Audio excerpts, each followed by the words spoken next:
أعوذ بالله من الشيطان الرجيم. بسم الله الرحمن الرحيم. وإذ قال موسى لقومه إن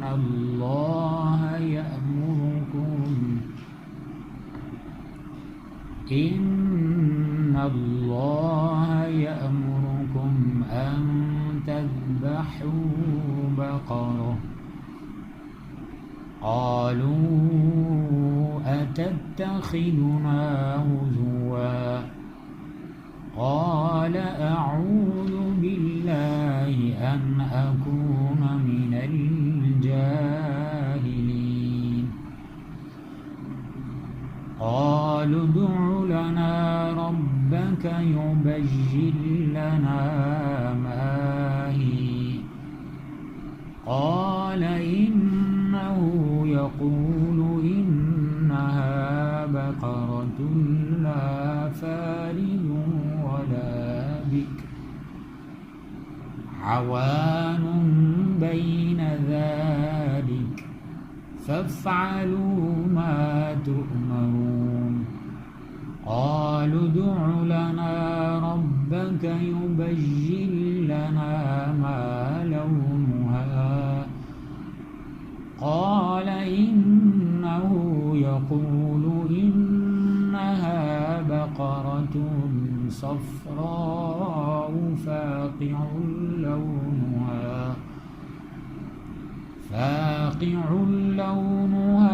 تسر الناظرين. قالوا ادع لنا ربك يبين لنا ما هي إن البقرة شابه علينا وإنا إن شاء الله لمهتدون. قال إنه يقول إنها بقرة لا ذلول تثير الأرض ولا تسقي الحرث مسلمة لا شية فيها. قالوا الآن جئت بالحق فذبحوها وما كادوا يفعلون.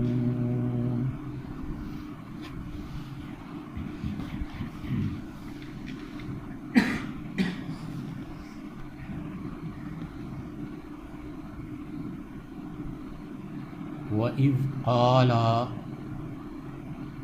اور جب کہا موسیٰ علیہ السلام نے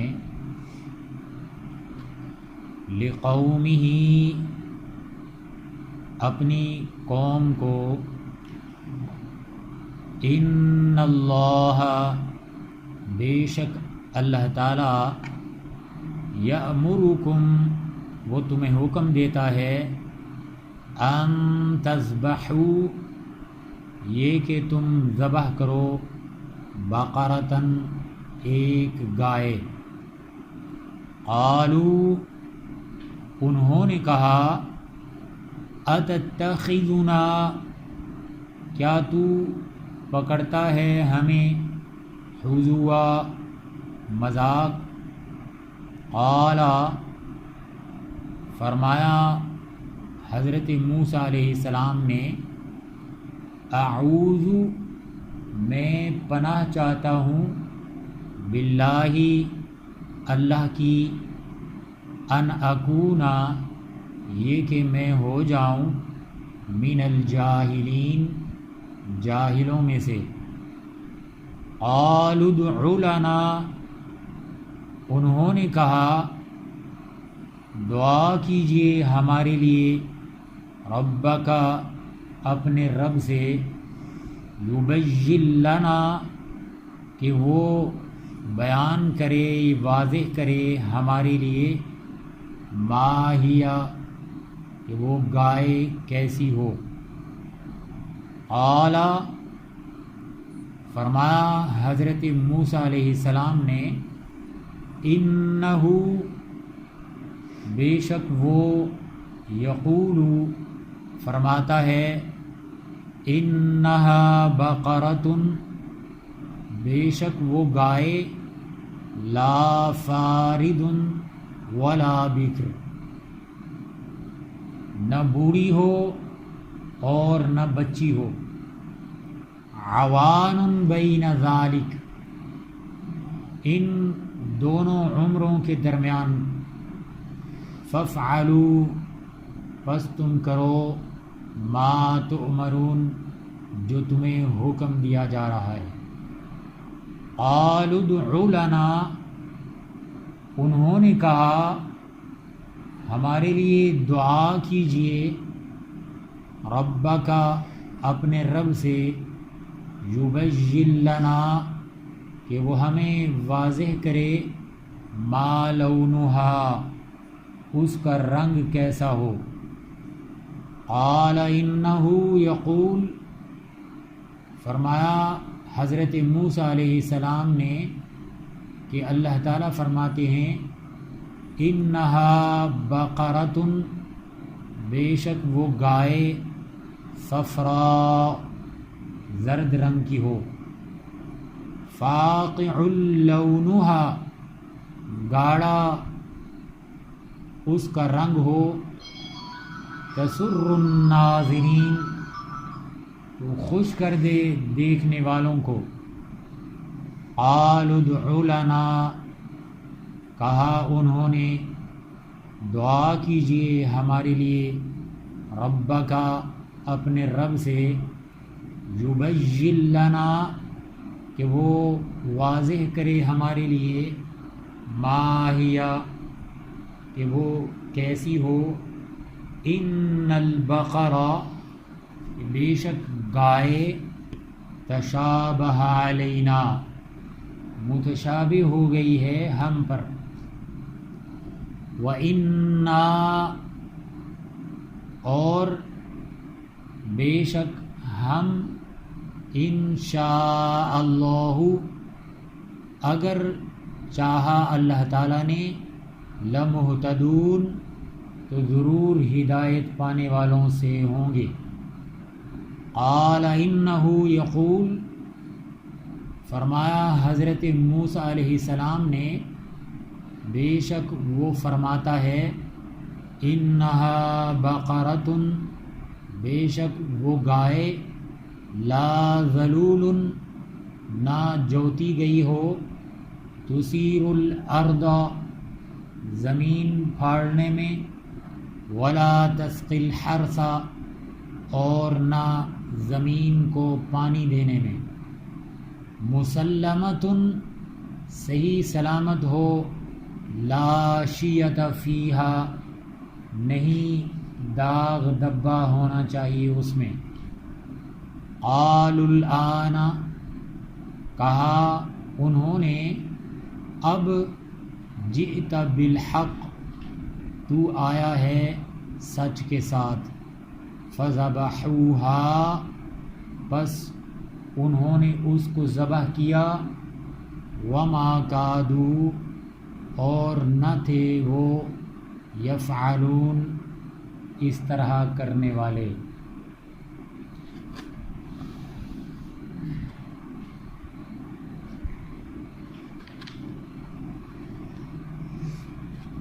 یہ جو آیات میں نے آپ کے سامنے تلاوت کی ہیں اور ان کا ترجمہ بیان کیا ہے یہ وہ آیات ہیں کہ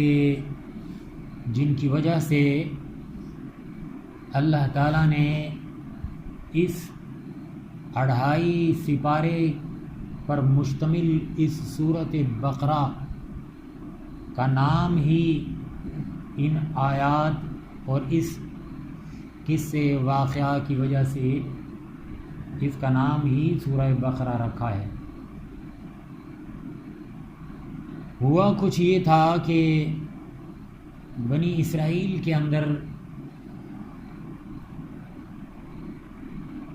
ایک آدمی تھا جو بڑا مالدار تھا اور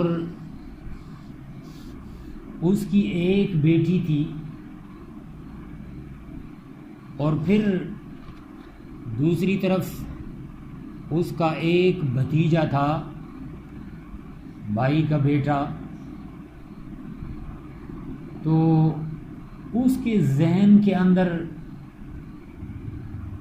شیطانی وسوسہ آیا کہ میں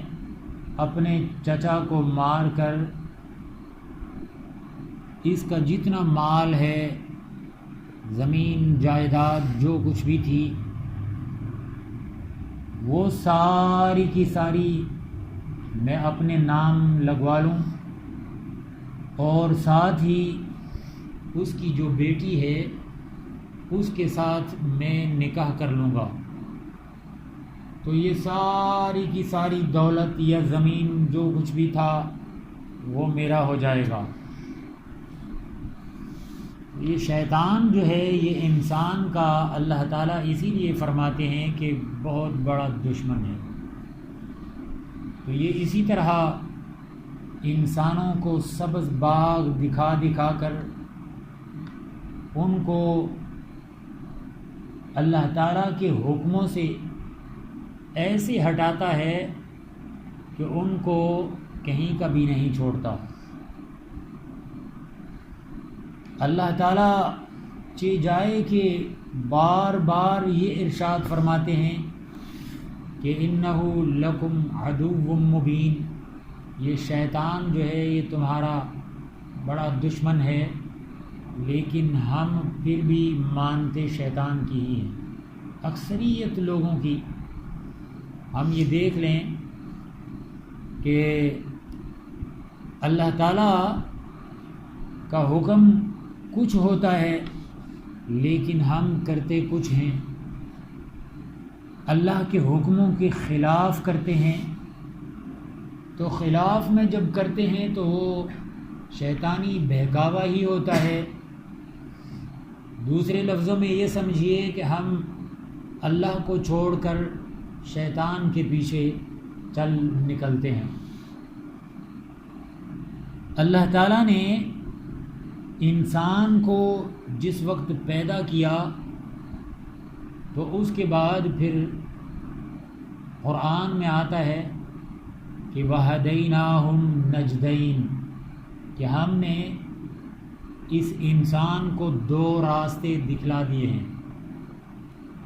ایک راستہ جو ہے وہ سیدھا راستہ ہے جو جنت میں جاتا ہے، اور دوسرا راستہ ٹیڑھا ہے جو جہنم میں جاتا ہے۔ تو اللہ تعالیٰ نے اپنے انبیاء کے ذریعے یہ سب کچھ بتا دیا، ہر ایک بات کی وضاحت فرما دی، لیکن ہم دیکھتے ہیں کہ اکثریت لوگ جو ہیں وہ سیدھے راستے کو چھوڑ کر الٹے راستے پہ ہی چلتے ہیں، اور اس کے بعد پھر ہم بڑے خوش ہوتے ہیں کہ ہم نے لوگوں کو بڑا دھوکہ دیا، ان کو تو کچھ پتہ ہی نہیں ہے۔ ہم اپنے آپ کو اس قدر سمجھتے ہیں کہ ہم جو چال چل رہے ہیں یہ دوسرے لوگوں کو اس کی خبر بھی نہیں ہوتی، یعنی اپنے آپ کو بڑا شاطر سمجھتے ہیں اور دوسروں کو بیوقوف بناتے ہیں کہ ان کو کچھ پتہ ہی نہیں چلتا ہم ان کے ساتھ کیا کچھ کرتے ہیں۔ تو وہ جو کچھ کر رہے ہوتے ہیں اللہ تعالیٰ اس کے پیغمبر اس سے ہمیں منع کرتے ہیں، لیکن ہم اس کے باوجود اللہ اور اس کے رسول کی بات پہ عمل نہیں کرتے۔ تو یہی کچھ اللہ تعالیٰ نے ان آیات میں یہ بیان فرمایا ہے کہ بنی اسرائیل کا یہ آدمی اس نے اپنے چچا کو مار کر تو بڑی شاطرانہ چال یہ چلی کہ گھر سے اٹھایا اور پھر محلے میں، یعنی اگر قتل یہاں ہوا ہے بنا موڑا کے اندر، تو لاش اٹھائی اور جا کر ڈھیری کے اندر کسی مکان کے باہر یا اس کی حویلی کے اندر چھوڑ کر واپس آ گئے، اور اس کے بعد پھر آ کر اپنے گھر میں شور مچانا شروع کر دیا کہ میرے چچا کو کسی نے مار دیا ہے، اور مارا بھی انہی نے ہی ہے کہ جس کے گھر کے اندر یا پاس پڑا ہوا ہے۔ اور پھر حالت یہ ہوئی کہ اس گھر والے نے کہ جس کے پاس وہ لاش چھوڑ کر آیا تھا، وہ اس کو جس وقت پتہ چلا کہ یہ آدمی جو ہے یہ ہم پر شک کرتا ہے کہ ہم نے اس کو قتل کیا ہے، تو وہ آپس میں لڑنے کی حد تک آ گئے۔ اور اس کے بعد پھر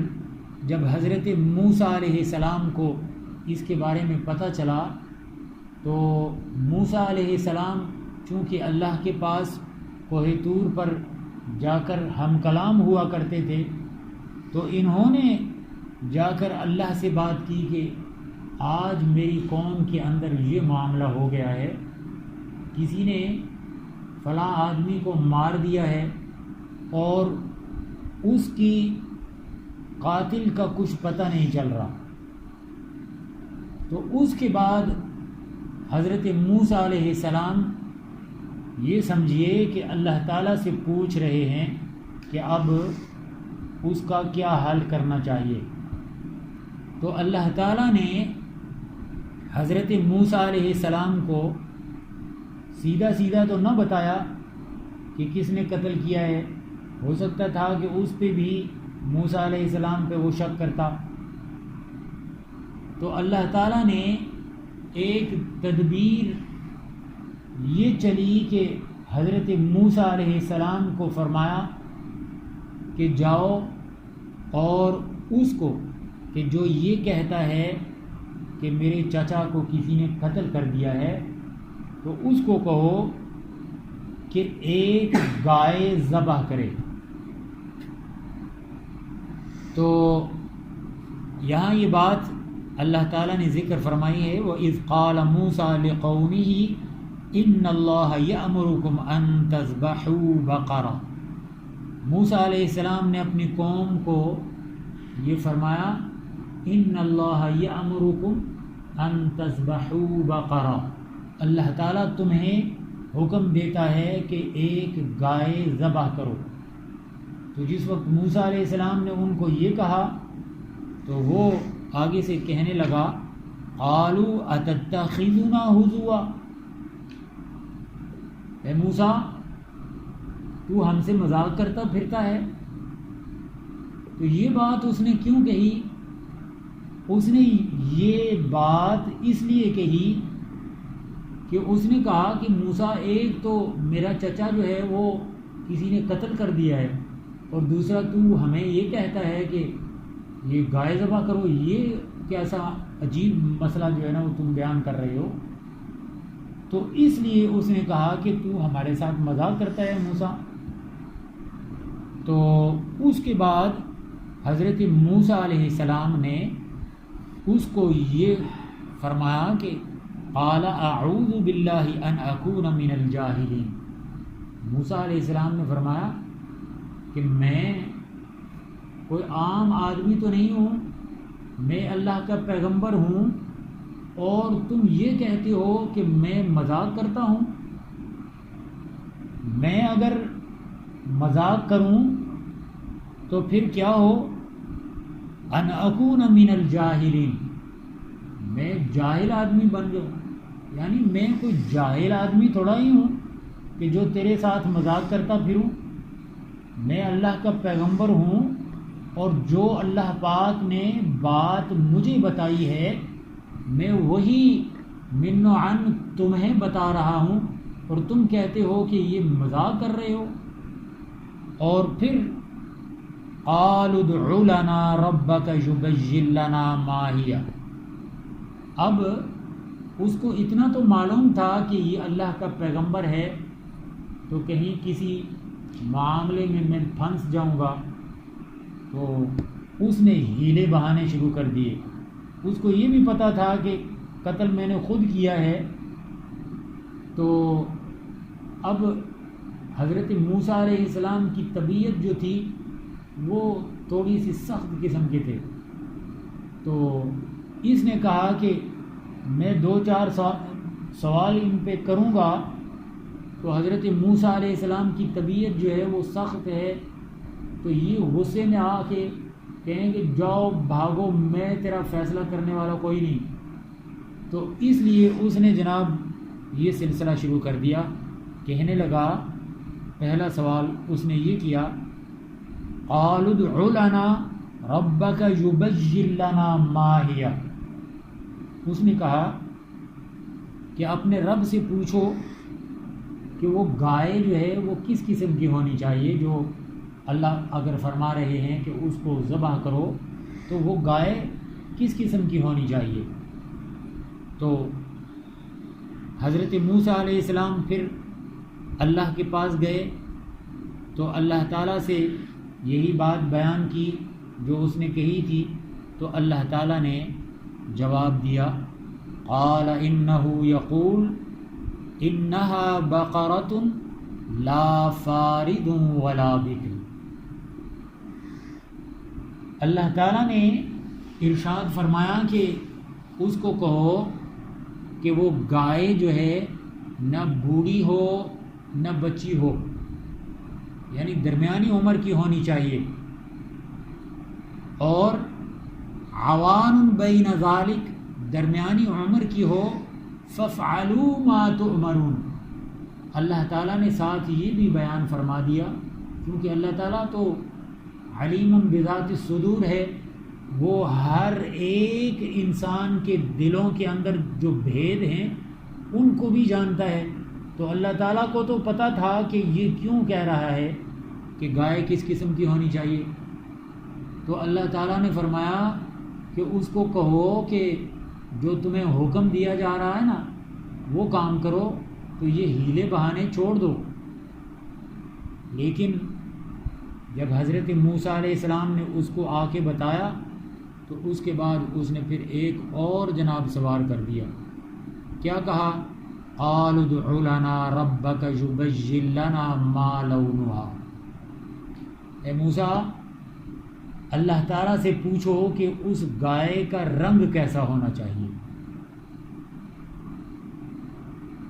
اللہ تعالیٰ نے پہلے موسیٰ علیہ السلام کے ذریعے اس کو یہ بتایا کہ تمہیں جو حکم دیا جا رہا ہے وہ کام کرو، ان سوالوں خواہ مخواہ کے سوالوں کے اندر نہ پڑو، لیکن اس نے سنی انسنی کر دی، اور اس کے بعد پھر ایک اور سوال یہ کیا کہ اللہ سے یہ پوچھو کہ اس کا رنگ جو ہے نا وہ کس قسم کا ہونا چاہیے۔ اس کے بعد اللہ تعالیٰ نے موسیٰ علیہ السلام کے پوچھنے پہ پھر بتایا، قال انہ یقول انہا بقرۃ صفراء فاقع لونہا تسر الناظرین۔ تو اللہ تعالیٰ نے فرمایا اس کو کہو کہ اس گائے کا رنگ گاڑھا زرد رنگ ہو، جو بھی آدمی اس کو دیکھے تو وہ خوش ہو جائے، یعنی اس طرح کا رنگ اللہ تعالیٰ نے بیان فرمایا، گاڑھے زرد رنگ کی ہو، تو یہ رنگ جو ہے یہ ہر ایک آدمی کو بھاتا ہے، اس کا دل خوش ہو جائے گا جو بھی اس کو دیکھے گا۔ تو اس کے بعد حضرت موسیٰ علیہ السلام اس کے پاس آتے ہیں، اس کو بتاتے ہیں، تو اس کے بعد پھر اس نے ایک اور جناب سوال کر کے رکھ دیا، کہنے لگا، قالوا ادع لنا ربک یبین لنا ما ہی ان البقر تشابہ علینا وَإِنَّا إِن شَاءَ اللَّهُ لَمُهْتَدُونَ، کہنے لگا کہ اپنے رب سے جا کر پوچھو کہ وہ گائے جو ہے نا وہ کس قسم کی ہونی چاہیے، کیونکہ وہ مجھے جو ہے نا وہ صحیح سمجھ نہیں آ رہی کہ وہ گائے کس قسم کی ہونی چاہیے۔ اور پھر اگر اللہ تعالیٰ نے چاہا لمہتدون، تو پھر ضرور ہدایت پانے والوں میں سے ہوں گے۔ یعنی اس نے یہ جو لفظ ادا کیے نا انشاء اللہ، کہ اگر اللہ نے چاہا تو میں ہدایت پانے والوں میں سے ہوں گا، تو اللہ تعالیٰ نے ان لفظوں کی وجہ سے اس کو رحم کیا، چھوڑ دیا۔ تو اس کے بعد پھر تفاسیر کے اندر آتا ہے کہ اگر وہ یہ انشاءاللہ نہ کرتا تو پھر یہ سلسلہ جو ہے نا وہ قیامت تک چلتا رہتا۔ تو اس نے یہ انشاءاللہ کیا تو اللہ تعالیٰ نے حضرت موسیٰ علیہ السلام سے فرمایا قال انہ یقول انہا بقرۃ لا ذلول تثیر الارض ولا تسقی الحرث۔ اللہ تعالیٰ فرمانے لگے کہ اس کو کہو کہ وہ گائے اس طرح کی ہونی چاہیے کہ اس کے اوپر یعنی جسم پر کسی قسم کا داغ دھبا نہیں ہونا چاہیے۔ تو یہ داغ دھبا جو ہے جب کہیں وہ گائے استعمال ہو، مثال کے طور پر اگر ہل چلاتے ہیں تو اس وقت بھی اس کی گردن پر نشان ہوتا ہے، وہ لکڑ جو بنائی ہوتی ہے وہ بیلوں کو آگے جوتنے کے لیے، تو اس کی وجہ سے بھی گردن کے اوپر نشان پڑتے ہیں۔ اور دوسری جو زمین کے پانی دینے میں جو کنویں کے اوپر جو ہے نا وہ جوتی جاتی ہیں بیل، وہ اس کی وجہ سے بھی گردن کے اوپر نشان پڑتے ہیں۔ تو اللہ تعالیٰ نے یہ ارشاد فرمایا کہ وہ گائے بالکل صحیح سلامت ہونی چاہیے، اس کے جسم کے اوپر کسی قسم کا داغ دھبا نہیں ہونا چاہیے۔ تو اس کے بعد پھر یہ کہنے لگا قالوا الآن جئت بالحق، اے موسیٰ اب تو نے صحیح سچی بات کی ہے۔ اور پھر فَذَبَحُوهَا وَمَا كَادُوا يَفْعَلُونَ، اللہ تعالیٰ فرماتے ہیں اس نے یہ ذبح تو کر دیا لیکن وہ ایسا کرنے والا نہیں تھا۔ یہ ہیلے بہانے اسی لیے کر رہا تھا کہ میری جان چھوٹ جائے، اس کو یہ پتہ تھا کہ میرے ساتھ کیا کچھ ہونے والا ہے۔ تو اگلی آیات کے اندر اللہ تعالیٰ جو ہے نا وہ مزید اسی کے بارے میں ارشاد فرمانے والے ہیں کہ وہ گائے جس وقت ذبح ہوئی اس کے بعد پھر کیا معاملہ ہوا، تو وہ اللہ تعالیٰ اگلی آیات میں فرمائیں گے۔ اللہ سے دعا ہے کہ اللہ ہم جو سنتے اور سناتے ہیں اس پر عمل کرنے کی توفیق دے۔